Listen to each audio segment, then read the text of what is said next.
Chodníky, chodníky, chodníky. To je to, čo čítam každý deň ako starosta a mestský poslanec vo svojich súkromných správach na Facebooku. Všetci to vidíme, všetci to poznáme. Chodníky v celých Košiciach sú v katastrofálnom stave.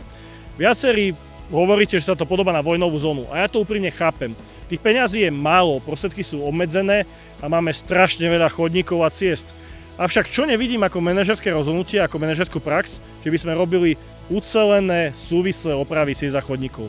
A keď už aj máme peniaze na chodníky a cesty, dáme ich do oblasti, kde to nie je využívané. My musíme opraviť hlavné ťahy, musíme ukázať nový štandard, musíme začať používať aj dlažbu, hlavne v historickej zóne mesta, tak aby to vyzeralo opticky dobre. A musíme zabezpečiť, aby sme mali jasný plán. A to ja teraz nevidím a to chcem so svojím tímom zmeniť. Budeme mať jasný plán rekonštrukcie chodníkov, budeme investovať rekordné sumy do rekonštrukcií ciest a chodníkov, budeme robiť ucelené úseky a jednoducho krok po kroku obnovíme celé Košice, vyasfaltujeme všetky chodníky.